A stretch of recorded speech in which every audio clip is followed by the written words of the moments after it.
What's on Your Mind is sponsored by ACC 339 Dudley Road, New Style Radio 98.7 FM, Breakthrough Studios, and Reggae Jam Jam.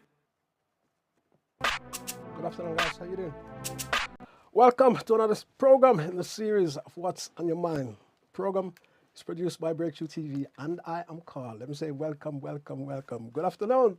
It's another What's on Your Mind. How's your day been? I hope it's fine. I want to say a big shout out to all the guests we've had on the program. I want to say a big shout out to Sister Maureen Watson and her sister Christine, who was in the studio last week. We were celebrating International Women's Day, and didn't we have some fun? Thank you, ladies, for popping in the studio, allowing us to have such a great time and a wonderful moment. Also, Maureen Watson is a singer in the Big Ship Alliance, so check out the Big Ship Alliance. They got a couple of dates coming up, and they're also at the Jam House very, very soon. But if you go on social media, you will actually see that, you know what I mean? Let me say big shout out to the Big Ship Alliance crew. Hope all is good with you.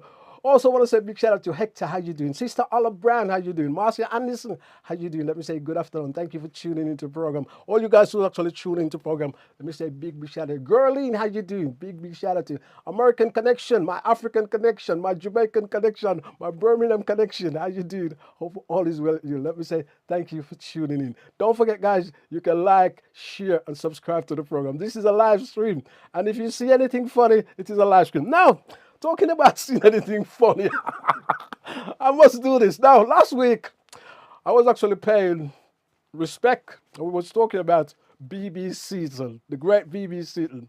And I met B.B. Seaton many times, and he's passed. He's no longer with us. Now, while I was talking about him, I actually did a very bad boo-boo. And music is my bag, so I don't know how I made the mistake.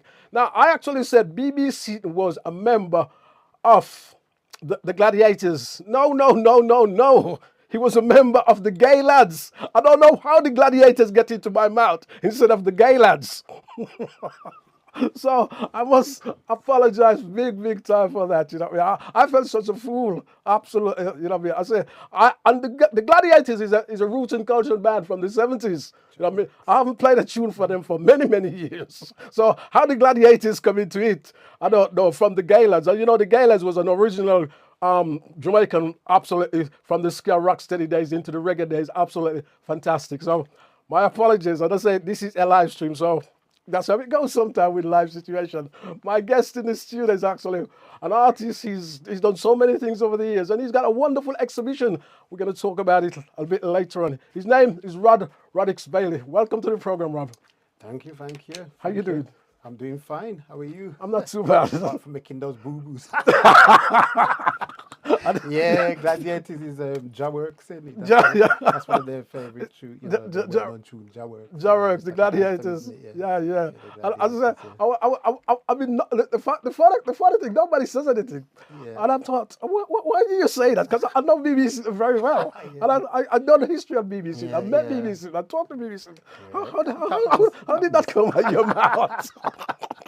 So when did you realize after? No, as soon as I finished the program, I realized I've said it. And what is? Yeah. And you got a marvelous exhibition down here at Grosvenor Road Studio. Yes. Tell us a little bit about it. Well, it's an exhibition of a hip hop sound, which is the only hip hop sound at the time, called Handsworth Groove Syndicate. Okay. They were you had like lots of sound systems, from the 70s and whatever. But these guys, they were a bit younger than me. I mean, I used to be into electronics. I used to build sound system. Okay. And there's one of my friends who I kind of grew up with, call him Smurf, right? So to me, what you wanted to build a sound, so that's what I did, So yeah, it was around about in the late 80s, so 89, 90. There's on a Channel 4 program. I can't remember the name of the show now. You know what I mean? But they got like a lot of people was into them. They were part. Let me think. They inspired a group. What was the name of a female group now? It'll come back to me.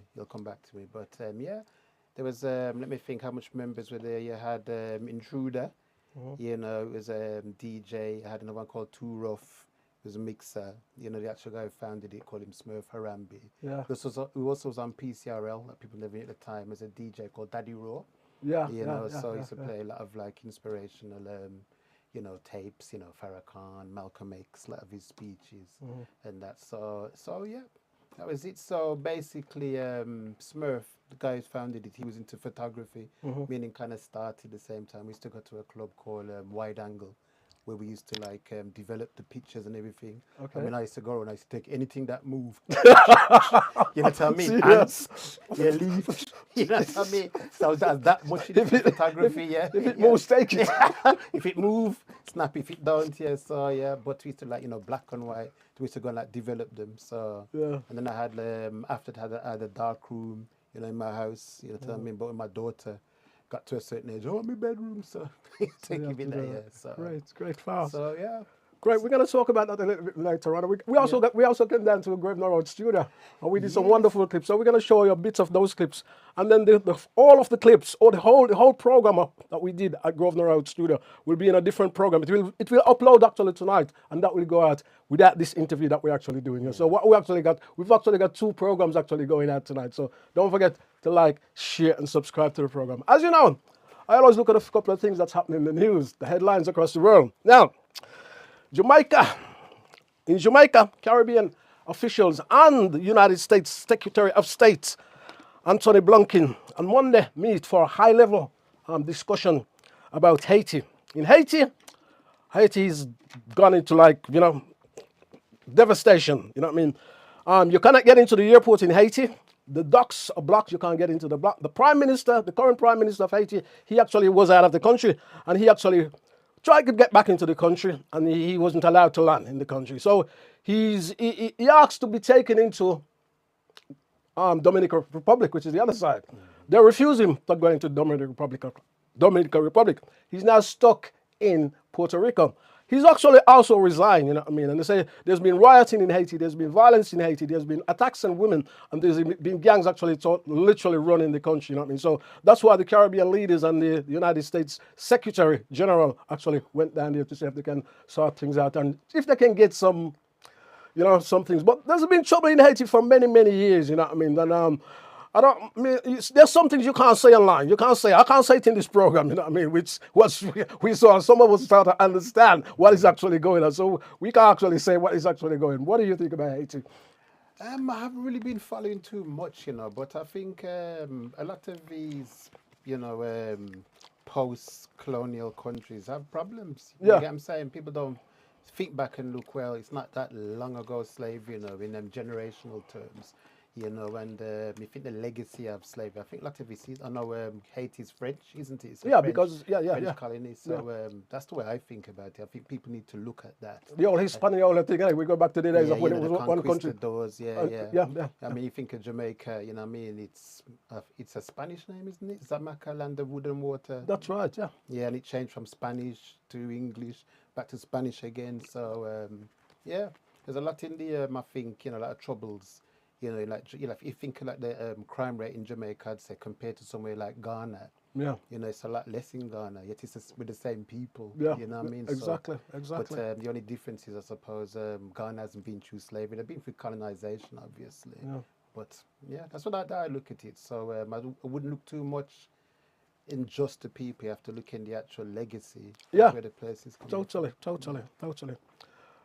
Don't forget, guys, to like, share, and subscribe to the program. And we'll see how things develop in Haiti in the coming future. Now, according to Jamaica News, the Privy Council in London will make a decision tomorrow about Vice Cartel, the judgment on Vice Cartel. Vice Cartel is in prison in Jamaica. His actual real name is Adidja Palmer. And he's actually in prison in Jamaica. He was convicted on the 13th of March 2014 for the murder of Clyde Lizard Williams. And as I say, they're making a decision on him at the Privy Council tomorrow. Tomorrow about 11 a.m. Jamaican time, you will hear if he's out or he is still in. Vice Cartel. Vibes Cartel. The thing is, I think a lot of when people get to certain levels, I think the ego takes them over. That's what I would say. They should just remain humble. Look at Bob Marley. the level he rose to, he never even locked his car door. You get what I'm saying? No, He never no, made, no, he no, never no, made it no, get no. to it. He No. kept his mind Yeah. on his mission. But I think in, certain cultures, I think people start to believe their own hype. I mean, I don't know if he's guilty or not, I don't know enough about the case, so I couldn't say either way, but I just think in the whole thing sometimes, the dancehall culture, sometimes I think they can, the latest culture, they can get, too egotistical, you know what I mean? And, just keep yourself humble, That's right. and just That's right. remember it's music, Yeah. and a man is just a man. Exactly, Yeah. and we only passing through. Yeah. Yeah, you know what I mean. And yeah, it's just as I say, the decision will be made tomorrow, and we'll see what happens there. Yeah, and I know some Jamaicans are waiting and waiting and waiting. You know what I mean, to see what happens. So that is one of the biggest story that is actually going on in Jamaica. Everybody's sitting there waiting. Sound like a song in here. Let's hope they're not waiting in vain. Moving on, Rastafarian artist has been criticized once again for failing to give back to the community. Wow. And this is coming from a higher V. He's actually joins a lot of the elder Rastafarian to say, and he also expressed his concern that many reggae artists, who gotten rich out of the music are not putting back anything back into the music, are not giving the Rastafarian community anything. And he also described them as, and this is, you can find this in Dancehall magazine, he also described some of them as false reggae artists, who sports the locks just to attract international fame or international benefits. What do I think about that?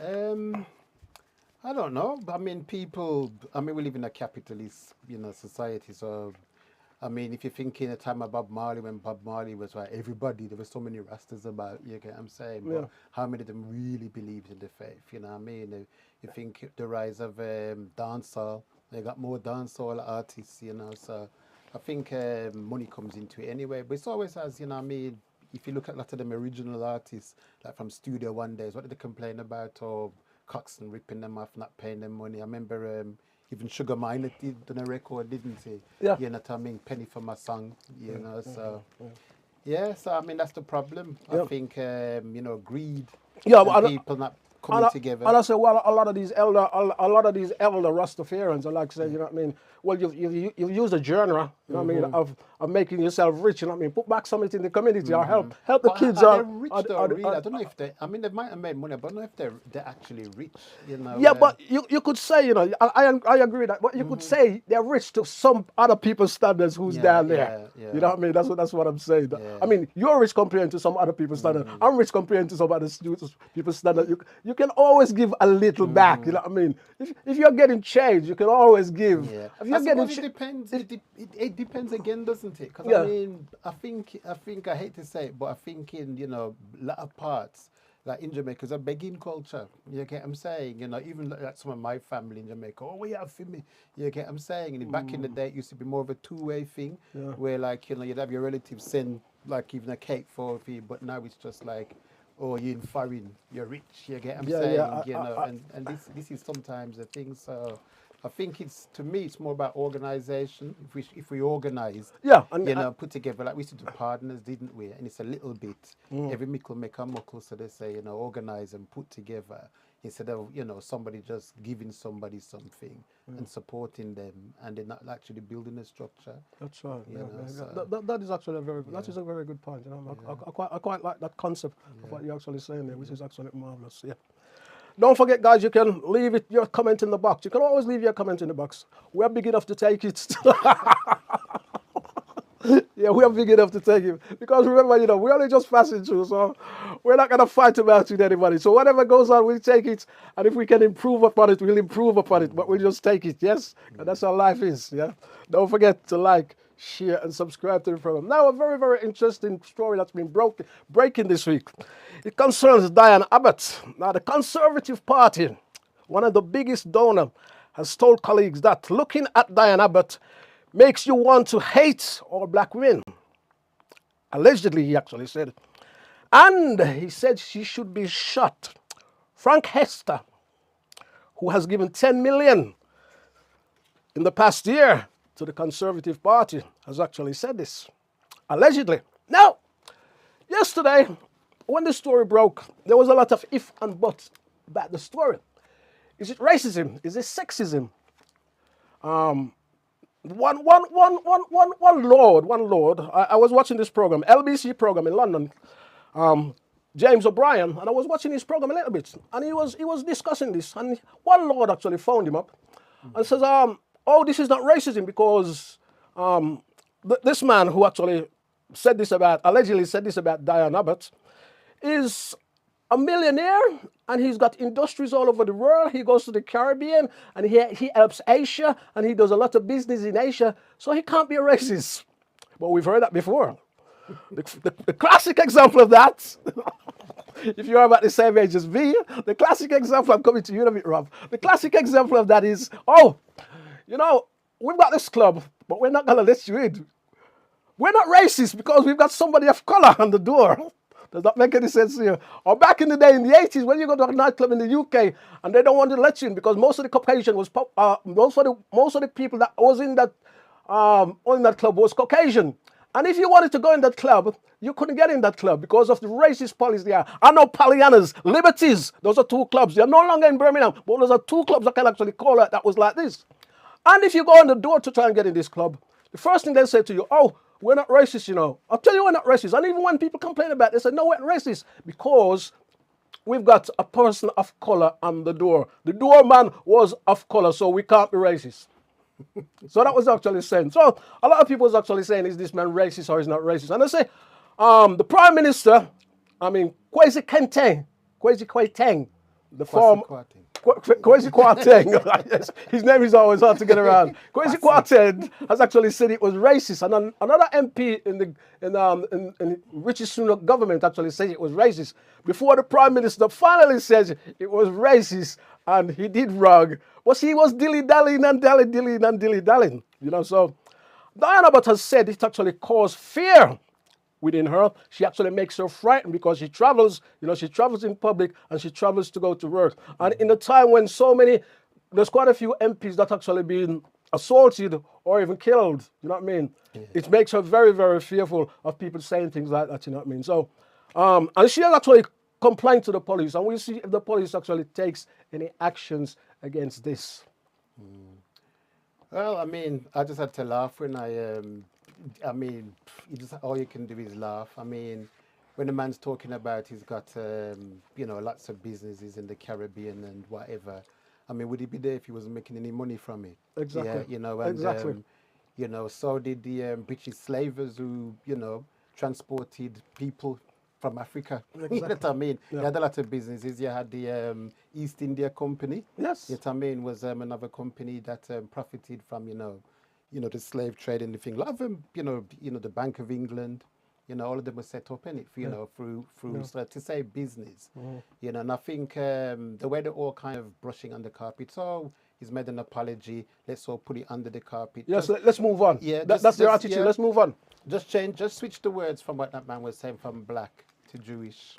You get what I'm saying? Exactly. You get what I'm saying? You'd see a different reaction. Exactly. It's because with us, it's all about politics. You see, they don't see us as having like a lot of political power. The black diaspora. So where Jewish, when other communities they take more serious. So and they got the big lobby out there. They've got a big lobby. It's political power. It's racism. It's straight. How can you say mention somebody's color and when they hate all black women yet it's not racist? So no, I've said sorry now, so let's forget it and move on.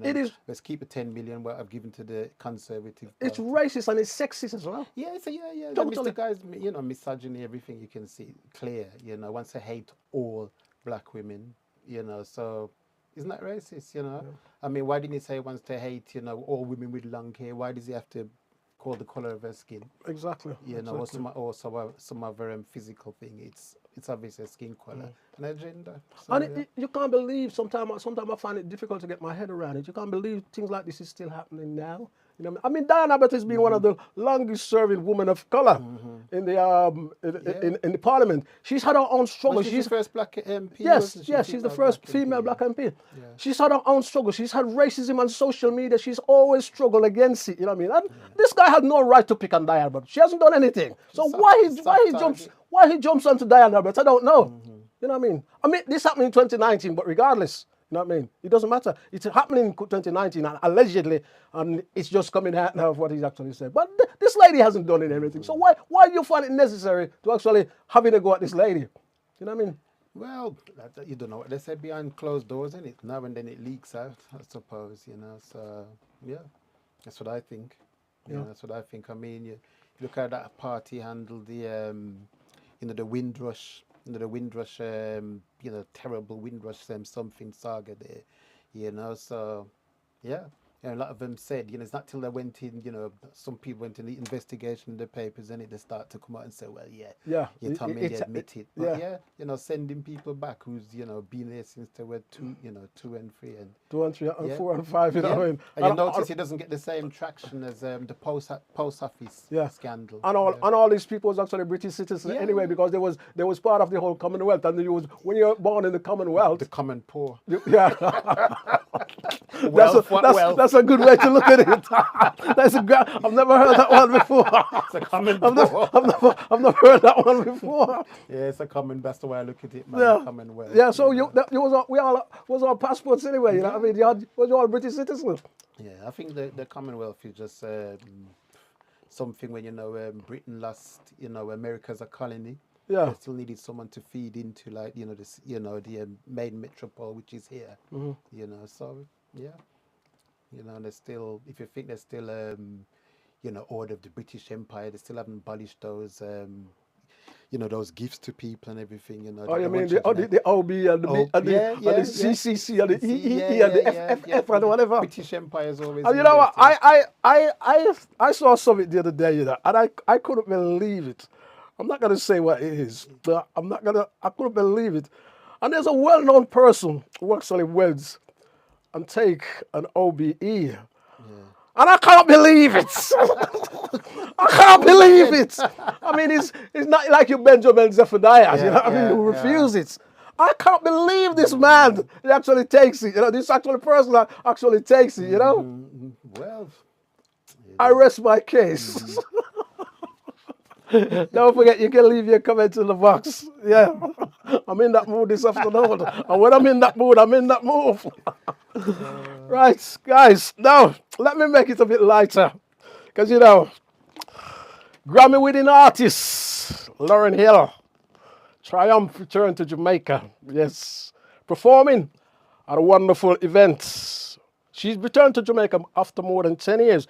And she stepped on stage with her son, which is YG Marley, And it was an occasion for paying respect and commemorating the life of Joe Misha Marley, Stephen Marley's son, and also Bob Marley, grandson. And it was actually marvelous, And I say he passed away. Joe Misha Marley passed away in 2022, And so a lot of people was there. Kabaka Pyramid, Christopher Ellis, Jess Royal, the whole works was actually there, So, and that was actually in 9 Mile St. Anne. So, as I say, Lauryn Hill got a great talented son as well. He's blowing up, He's actually blowing up. YG Marley, so look out for him. He's actually doing very, very well. So it's good to see that, yeah. Lauryn Hill, one of my favorite artists. Absolutely wonderful, talented lady. I remember her in what was it? What's that film again? She came in, it slipped my mind. Sister Act. Sister Act. Yeah, she's brilliant. You know what?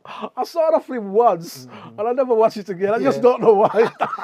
But I do like her. And I do like the album Miseducation, the one album she made, Miseducation of Lauryn Hill, which is the only album she ever made. She's done a lot of collaboration and she made a lot of singles, but she's never actually made another album. And I was saying, Lauren, when are you gonna make that album again?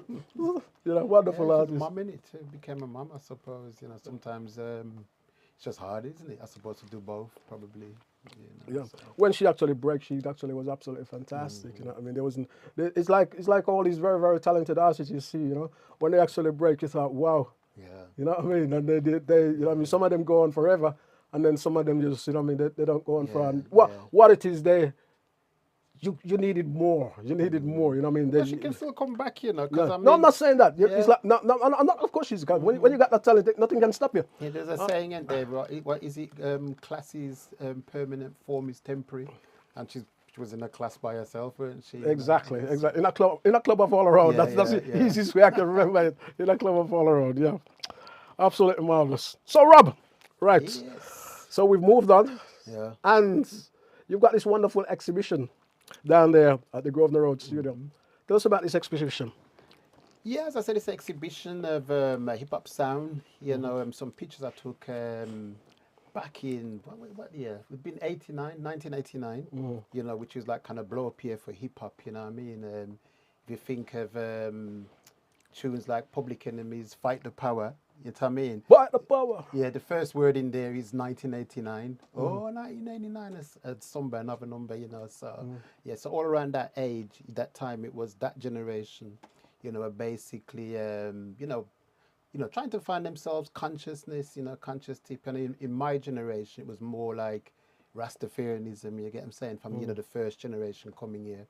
You know, me personally, Englishman, you get what I'm saying, to call me. So, yeah, if you go Jamaica, the Englishman.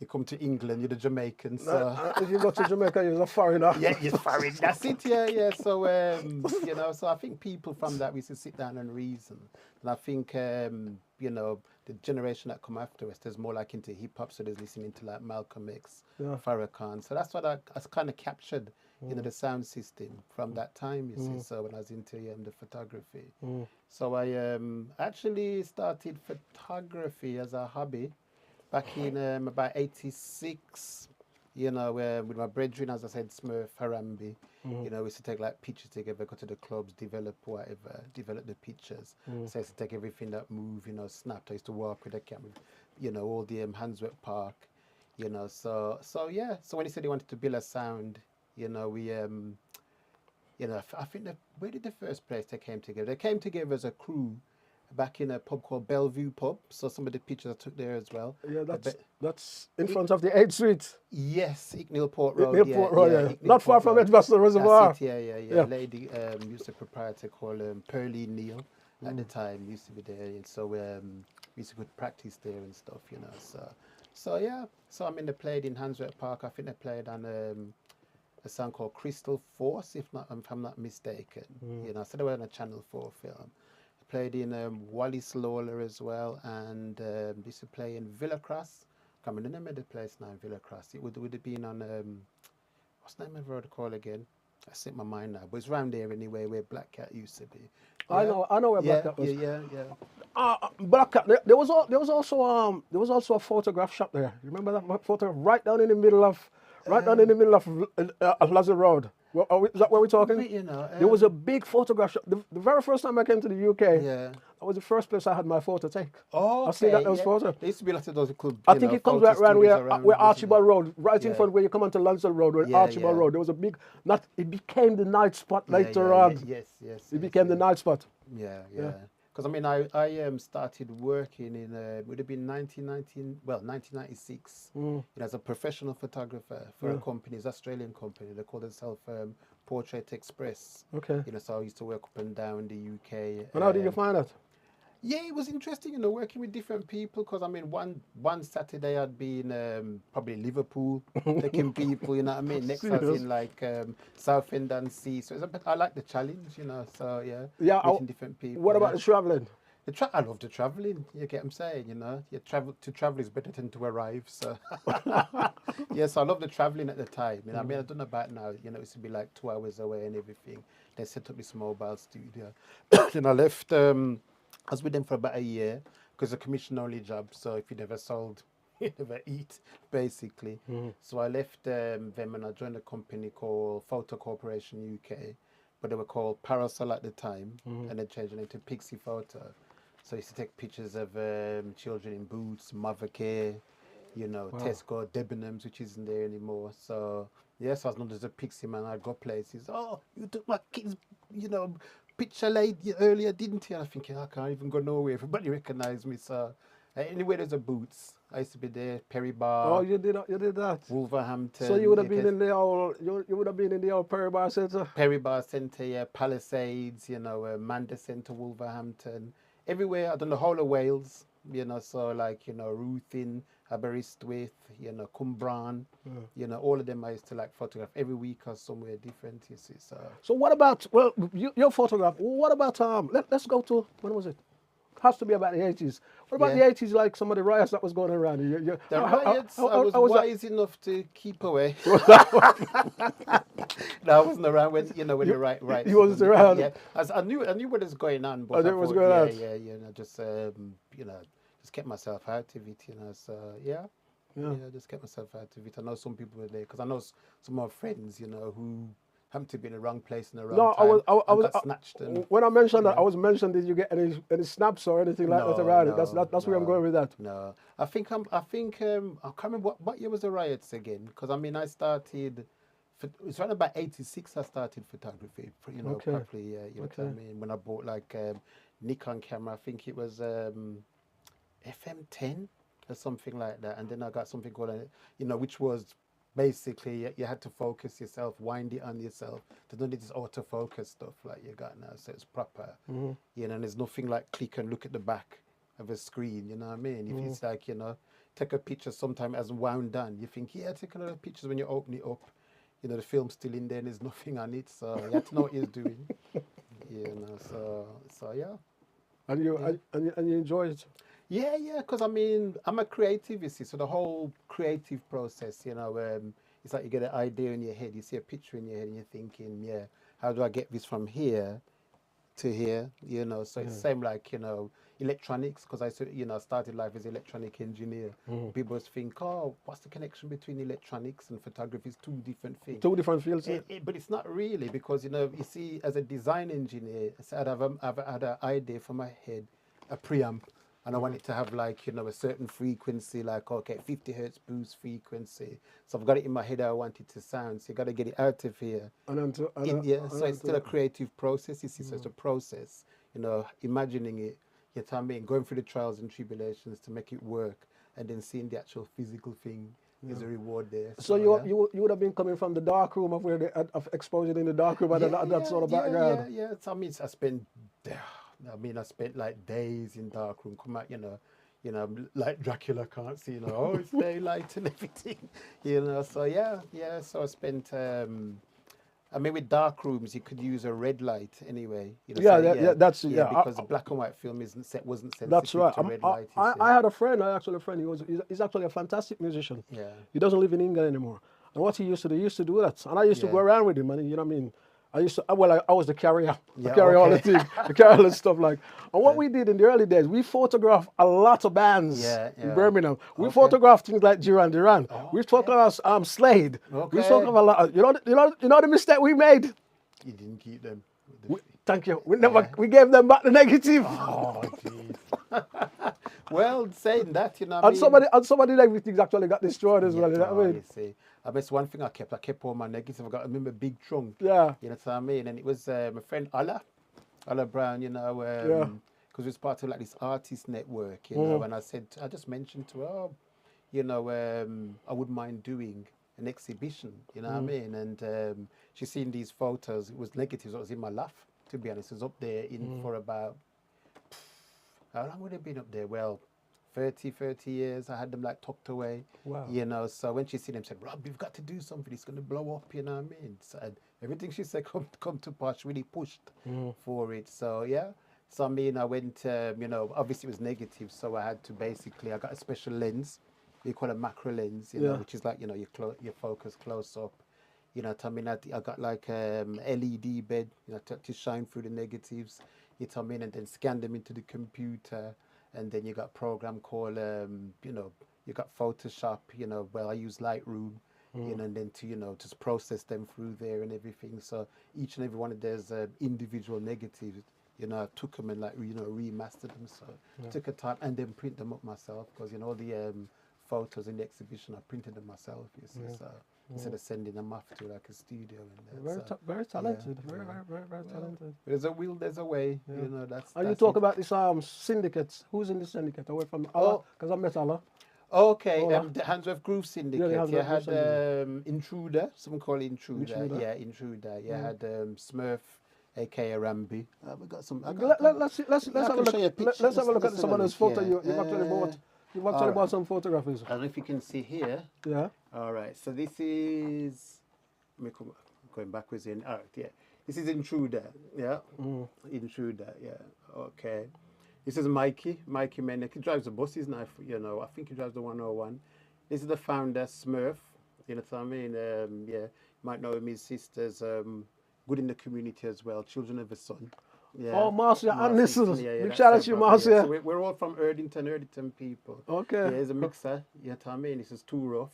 You know, and the other founder here is Shakid, they used to call him Shakid Bowers Joey. You know what I mean? He's now a Muslim. And so yeah, so this is See, this is actually Sower Road. If you look at the cars back then, you can see, you know, when they had space on Sower Road. Now, you look if you find space on pavement. I don't know how visually impaired people cope. Look if you can drive up there properly. You know what I mean? Yeah, you know that horrible accident. The harbor accident a couple of days ago, so, a couple of weeks ago. Yeah. Yeah, so that was. I'll just show you here again. What does it got? This is a sound system, you know. Back in the day before the days of laptops. Show that, please, because a lot of people won't recognize that. Yeah, well, yeah. This is see, I built this back in. Yeah, it's coming on there. You can see it. Yeah. So I started building this in my teens, you know, because I was into electronics from I was in junior school. To be honest, there used to be a repair shop at the back of my garden. So I used to jump over there and get parts out of TVs and everything. It's a dump. So yeah, you know, so this here you got like parametric equalizer, you know, called ring modulator, mixer, you know, sound effects. So we used to use, you see. But now you just do it all digitally. I was just gonna ask you, would you still do that now again? Yeah, because I mean it's you know something. It's like I heard a man that keeps saying on the actual TV that vinyl sales are going up and up and up. You know, they're coming back when they thought it was dead. And I think, you know, sometimes people want something that's physical. You can actually do something with it. You know, instead of like, okay, streaming, everything's streaming, it's just in the air. It's nice to have them. It's also nice to have, you know, something solid. You know, so yeah, might come back. I know there's a lot of sound systems out there. You got like Abashanti and a few more. there's a sort of a sound upsurge going where some guys are actually challenging each other. Again, I've seen a couple of those. You know what I mean? With actually a couple of challenges. I think there's a couple of big ones that comes at the O2. Yeah, well, you see, back in the day when we was, you know, everybody's sound system was connected to. We never heard about all this stabbing and shooting, did we? I know. Okay. Yeah.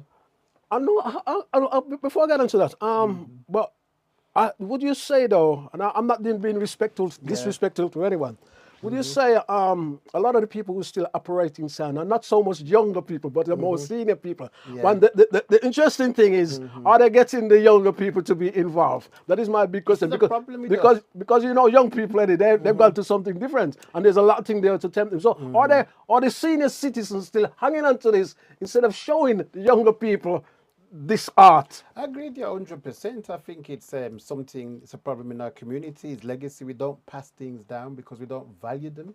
You get what I'm saying? If you look a lot in our culture, people take them and sell them. I mean, even the stuff I showed you there, it's like stack system. You know, you got like companies like Hitachi who built stack system, but they credit us for doing, you know, coming to the sound system and see it. And if you think we're the ones who started sound system, you know what I mean? Yeah. Where do you buy amps from? You don't buy amps from Jamaica. You don't buy amps from London or Brixton or Handsworth. They're made in China. Yeah. You know, they're made in Japan.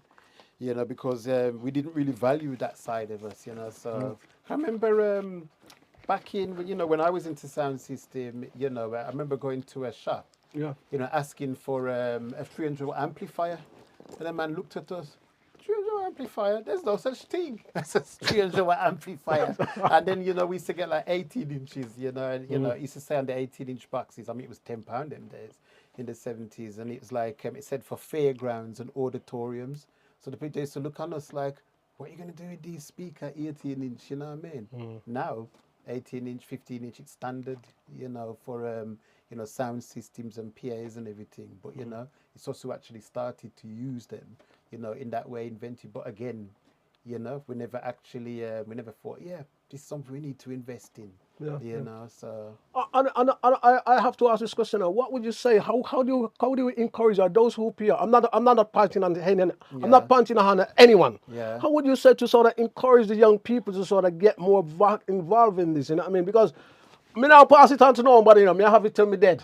That's the thing, isn't it? I You see, that is one of the things. You see, mean. I think is what it is. Sometimes the older generation, I mean, it's in every culture, don't know how to adapt. Or they're still hanging on to a bit of. They're still probably wanting to play some scam music. Or Yeah, something they're like still hanging on, hanging into that. Oh, yeah. yeah. And then, You know what I the mean? music they're playing, the Afro beats and stuff, they're probably not into it. You know what I mean? The older generation. So this is the problem, you see. So, and then they become like a relic in time. Dinosaurs. Become dinosaurs. Instead of sort of passing the whole thing, getting the younger people to train and say, this is how you do. If you want to sort of play your music, but this is the technology to sort of help it and be. My son DJs. Yes, know what I mean? yes, So, yeah.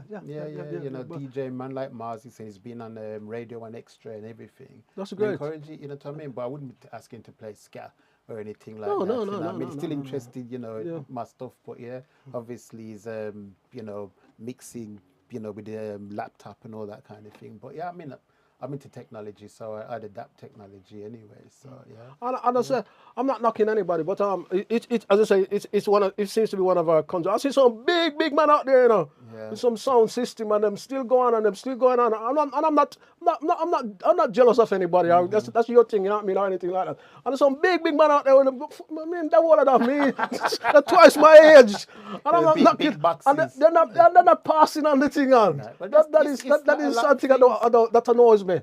I mean, back in the day, if you think of like Handsworth, used to have like the culture shop. Remember on Crompton Road, you had like Harriet Tubman bookshop. That's right at the corner of Heathfield Road and Grade, yeah. And a lot of it, where are they now?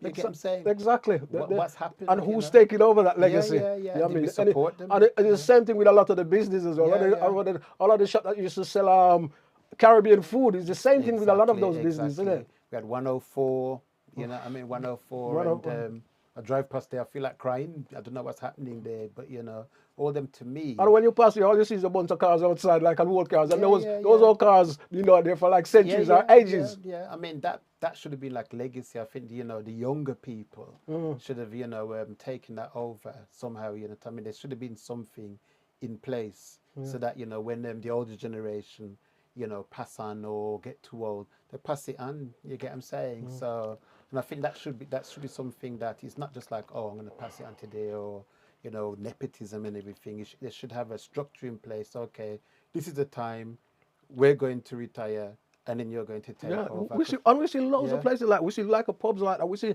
the one in Ladywood. You remember the Wakely one? What's it called? The Twin Tower. Yeah. We see the one in Ladywood. I mean, not talking about. I mean, the FCF. I don't know what's happened to the FCS. The generation of people that came through the FCF, and my parents came through the FCF. You know what I mean? When they first just come to the country, and they used to do partners and all the rest of it. You know what I mean? And help the community and build up like partners. One partner here, one partner there, help each other. Exactly. It was the original social club where British, African, Caribbean people had to go because they couldn't go anywhere else. Exactly. You know what I mean? And you wonder what happened to all those sort of things. You know what I mean? There's no as you said, we're still talking about the whole legacy thing. Well, I think Marcus Garvey put it right, didn't he? Organize or perish. That's what he said, isn't it? And it's, if you think about it, and it's true, you get what I'm saying, if you're not organized, you don't know what you're doing, if you can't explain your process, you don't know what you're doing, if you ask a man, well, how do you get from here to here? If you can't explain it, you don't know what he's doing. And that's the thing, is you need to organize, know your process, know what you're doing.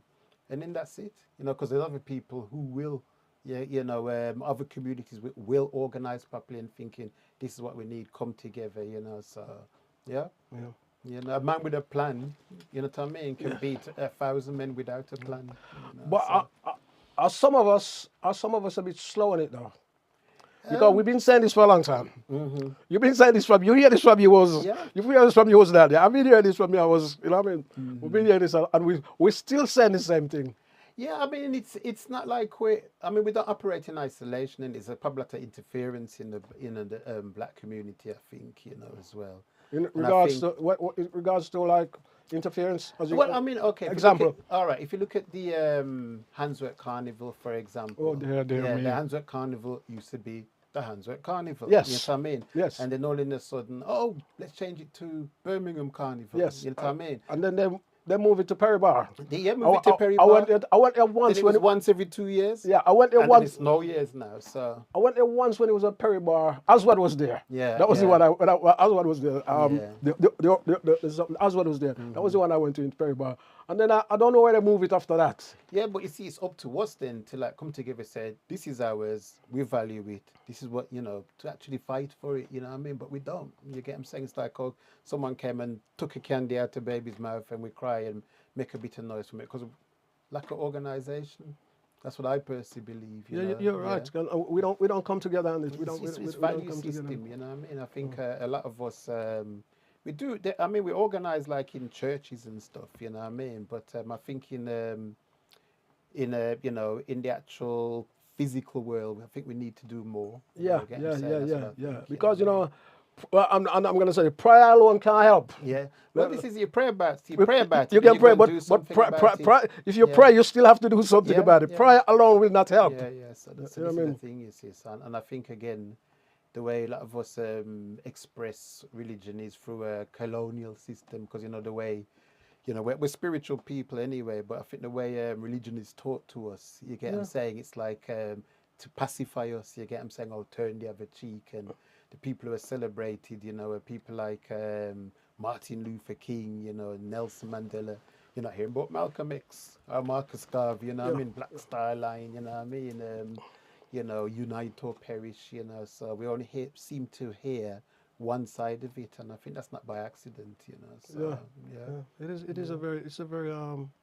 it's a very, very strange one. And I mean, I'm sorry to say, I don't know. I can't see it getting better, and I hate to say this. I think it'll get better. In my lifetime. Yeah, yeah. Not in my lifetime. I think it's already getting better. You think it's already getting better? If you look at the lot of the youths coming I'm glad through, you say that. I'm glad you Yeah. say that. Probably you're sort of more in touch there than I am. You know Yeah, what I mean, it's where you look and how you look at it. A lot of the youths are coming up. They're That's into right. like business. Even like the young people. You Yeah. get what I'm saying? I even look at like the young people's relationships. What I see, a lot of them stay together. Where in my generation, there's a lot of people, dads, when they were like in the teens, mum was in the teens. But now, I think a lot of the younger generation. I mean, there's more knowledge around. You got the internet, for Yeah, example. then you can learn. You Knowledge can learn. is power. So if you want to educate yourself in stuff, there's nothing to stop you. Yeah, Where yeah, before, as a person of color, you might not be able to get into Cambridge University. So certain things you wouldn't have access to. But now, if you really want to do something, if you've got the mind, there's nothing to stop you because the knowledge is there. I mean, you've got AI that's coming out now. What people are frightened of. I think it's a positive thing. I think it's really good. Just a tool, because it's like photography, isn't it? Photography was the one steering premise of, rich people who could afford a big camera. That's You right. get what I'm saying? That's But right. now, but anybody with a phone now can be a photographer, that's and right. do something creative. So, yeah. That's great. And your exhibition, are you looking to take your exhibition somewhere else? Yeah, well, I mean, there's something. It should hopefully might be doing something at the Hippodrome. With Okay. Juice Salim. Yeah. With so, who? Juice, Juice Salim. Okay. He's like a rapper as well. I mean, Okay. you can look him up. He's done quite a bit as well. He followed, inspired by Handsworth Groove Syndicate back in the time as well. He came to one of the challenges when he was young, the sound challenges. But now he's like, I think he's wrote a few books as well. But yeah, very intelligent guy. So yeah, so hopefully, take it to. I wouldn't mind it going to the Legacy Centre. I was as just going to well. ask you that. Yeah, I just yeah, know the yeah. Legacy So I'd Centre. love it to go to Legacy Centre. So I'm going to go and talk to them about that in the Legacy Centre. But yeah, I mean, there was someone from me from Bedford as well. A Windrush organisation down there. So they wouldn't mind it going down there as well. So yeah, it's still got like scope and That's traction. great. Outside Birmingham. That'd Yeah. be Yeah, absolutely, yeah, that'd be so- also fantastic. Yeah, because I mean, it's our legacy, isn't it? And this is what I'm saying. I mean, I can't be here sitting there talking about, oh, we don't leave anything, And you know, And you, it had to start from where, you know, the person who's taking it, you that's know, right. who's saying it. So yeah. Yeah. That's why we always say to people, you know what I mean? I mean, we're not very rich. We haven't got a lot of money, but we always Yeah. say to people, you can take part in this program. Yeah. Because one of the things about this program is it's always there. Yeah. It's always on YouTube. Yeah. You can go back any one of the program that you will see we've done here. It's always Yeah. on YouTube, so you can always go and watch it. And you come in the studio, your grandchildren Yeah. or your This is great it. grandchildren Yeah. will always be able to go back This to is and it. watch any of these programs, Yeah. whether you like it or not. But you can say, "Oh, that's my grandfather there," Yeah. and, Well, and this is that's the what thing. my It's a grandfather legacy used to now. do. Yeah. You know what I mean? Yeah. It's not like radio. When you broadcast on radio, it goes. Yeah. Exactly. You know what I mean? Yeah. But Yeah. when you do this live, you know what I mean? It's always there. So It that's is. what we always encourage people to say, "Lads, come on the program." You know what I mean? I mean, even if we're not getting millions and millions and millions of views, we don't really care about that. Yeah. But we're actually recording something there Well, yeah, about our own this history, is it. This which is is the thing. which is great. Yeah, yeah. Well, we're reclaiming it, isn't it? Yeah, You know yeah. what I mean? There's still some people, you know, there's just, you know, you'd think in this age, you know, with the knowledge around, there's still some people who are very ignorant. Oh you yeah, know? of course. I mean, where was I? I was in walking through Dudley. There's a shop there called Italy's Vita. Yeah, it's a fish shop. I've you know. heard the name, yeah. Yeah, brilliant. You know, Italy's Vita. That's where I buy my fresh fish from. You know, so I was going down there, and this little African man stopped me, you know, and handed me this leaflet. You know, said, "Oh, come to church and everything." And I noticed he had an African accent, and I said, "Oh, are you know, you're African. Where you come from? Are you into African spirituality?" "Oh no, I'm not into no African spirituality.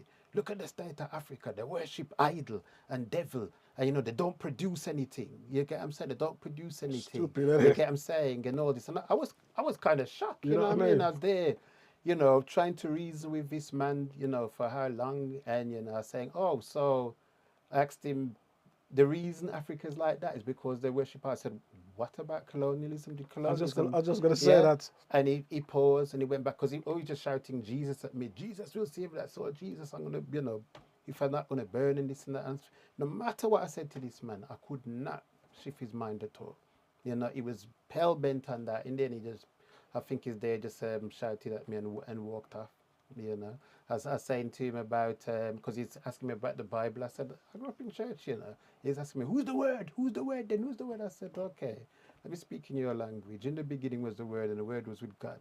Yeah, and the word was God. Apart from God, the word, nothing was created." You know, 1 John chapter 1. Is that you mean, Jesus? And then he kind of paused, you know what I mean? But yeah, and so I was just thinking, look at that. You know, this man is from Africa. You get what I'm saying? He knows about apartheid.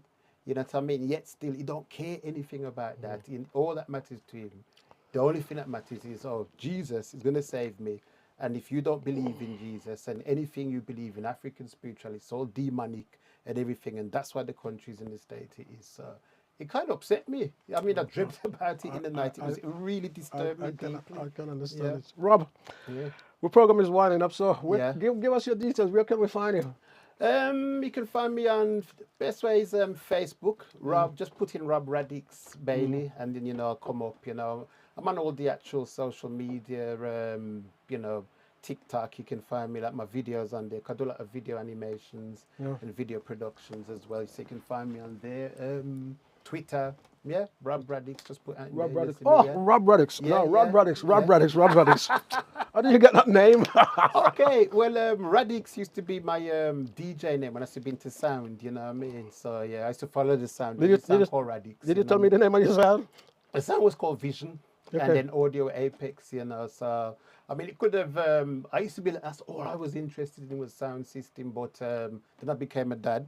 You You became know a what I mean? dad. So I had to choose between one of the two, so... You have to, yeah. And That's you it, have I to, mean. you have to find money to feed your family. Exactly. So, And sound is not gonna pay that, is it? Yeah, exactly. So, and I wasn't, at the time, I don't think I was working as a low-paid job back in the 80s. So I had to, think, here's where my resources are going to go. But yeah, from I was in school, I started, because I said I was always into electronics from I was in junior school. So I actually built a sound from when I was 14 and played out in town. Place called Pagoda Park. I don't know if Okay. you know, it used to be called Pagoda Park. So yeah. That's just top of her street. Yeah. We were Forest still in school. As school kids, we used to follow, because a song called Sharky.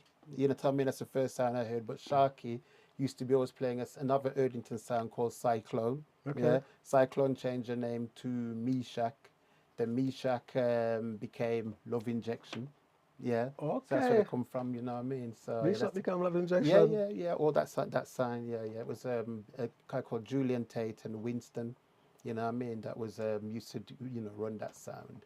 I think Julian left, and Winston always stayed in it. So Oh, yeah, Winston Mexican. yeah, Oh, yeah, also, Because he's a year above me, you see. Yeah, Winston Went Mexican. When you say went to Winston, the I same thought school. It's Winston Mexican, isn't it? Yeah. So we used to follow the sounds. You had like Massigan, Quaker City, Studio City, all these like sounds from Birmingham. Of course, Cox used to come down. You had Jatobi, which was like, one of my favorite sounds. You get what I'm saying? I think it's a white Jamaican man. We hear him talk, you know what I mean? Pure patois, but it's really good.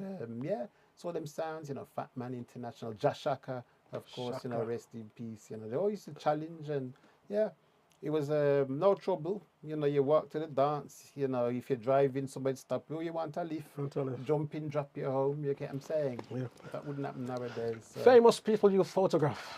Oh, okay. Before we close the door. Famous people you photograph. Berry Salmon. Where was this? Salmon Where was this? backstage. Where was this at? This was a place called Pennington's back in. Where's it? Up north? Is it? I think it's Sheffield. That was. I could be wrong. Yeah. Fireman, Vibes Cartel, Louisa You Marks. photograph Vibes Cartel. Long before in Bleach. Long before. Yeah. I'm glad you say that. Well, you tell yourself, I'm soap. Cake soap. Cake soap, innit? Vibes Cartel, Louisa Marks, I think it's the Queen of Love is right, Louisa Marks, for them, and who else? I can't even think. What's that photograph? I can see their faces, but some of them I can't remember the names, I said the fireman, didn't I? Yes, the fireman. What's the man called again? Lift up your head and hold it up high. I can't remember his name now. I photographed him. Louis Culture. Is it Louis? No, it's the other one, isn't it? It's not Louis Culture. I don't know, I can't remember his name. Yeah, I played this track the other day. Yeah. Everton Blender. Got it. David House School, yeah. That was it. I photographed them. The Japanese sound Mighty Crown backstage in the World Clash, you know what I mean? They were BBC Radio 1, who else have I done? A lot of the female lovers I call Kofi, Kofi, yeah, Black Pride. I've done her wedding actually. And she's actually doing a couple of things now. She got a couple of tracks out now. I was the main photographer for her wedding as well. Kofi. Yeah, Kofi back in the day. Marvelous. Kofi, Gotta Find a Way. We call Lana G. You know what I mean? So yeah, all the reggae artists, what do you call them again? The name's gone out of my head. We call him, who sings "You Want to Be My Lover"? You want to be my love? Him, Peter Honeygale. Peter Honeygale, yeah. That's great. So I don't know, and more the Jamaican artists, yeah. So fantastic. Right. And you enjoy it? Yeah, definitely. What you call Buju Banton. You get I'm saying I got a picture of his foot, him jumping in there. Big old shoes, you know what I mean? Yeah. And I mean, as I said, the fireman, he spends most of his time jumping up in the air. So I got like pictures of him like actually in the air. Have you ever done? I'll tell you who jumps a lot in the air. I don't know if you ever photographed him. Tiger. When Tiger break. Tiger. I remember we went to the Hummingbird to see Tiger. And my good friend says, Carl, let's go, man, because our Tiger, jump up. Okay, yeah. And we didn't go. He just jump. Yeah. Because he was Tiger. Yeah. Right, Rob, let me say thank you for coming into the studio. Thank you for inviting me. You're welcome. It's been fun, you know what I mean? Absolutely marvelous. And we catch up with you again soon. And don't forget, let me do the handshake. And don't forget, guys, with the clips you actually see in the program, the whole of that will go live because we went down to Grosvenor Road Studio where Rob was and we actually did a proper interview down there. I mean, this is a proper interview, but we actually did a whole interview down there. So the whole of that program is actually going to go out because it was too long to put into this program. So we actually see the whole Grosvenor Road Studio down there where we actually did exhibition. You see the whole exhibition down there, so it's you can go till about the end of March. And And as I said, you can actually go online. The program will go up online Yeah. where you see the whole exhibition as well. So you can go down to you can also go down to Governor Road Studio. On and a you can, Wednesday. on a it's, Wednesday. the Wednesday. I think Wednesday the best day to go because it's like access, because I haven't got like, a huge staff down there. To handle Okay, everybody, so you can go down to Governor Road on a Wednesday. And I say you can go and watch the program. You can also watch this program and the other program, which is totally me and Rob down at Governor Road Studio, back to back. So you can actually check that out. Let me say thank you once again for tuning in to What's on Your Mind. I want to say thank you once again, Rob. And big shout out to all the people who supported you. Thank you. Big shout out Yes, to you. Alla Brown, Empress Leonora, birthday tomorrow, Empress Lee, my family, my kids, Jason, Desiree, Zosha, Shamaria, there's a few of them, my grandkids and everybody, Amari, Trinity, Kayan. Yeah, big up. Yeah, and I say thank you. Let me say thank you guys for tuning into the program. Rose, Jade, Michelle, Sean, Colin, Donna, big shout out to you. Hope all is well with you. Brenda, big shout out to you. Thank you for tuning into Breakthrough TV. Want to say producer, thank you, sir. Have a great afternoon. God bless you. Our time is here. Take care. Look after yourself. Catch you back. My guest next week is Michael AAA. He's a producer, he's a DJ, and he does a lot of things. He'll be on our platform next week, right here at Breakthrough TV. Have a great afternoon. God bless you. My time is here.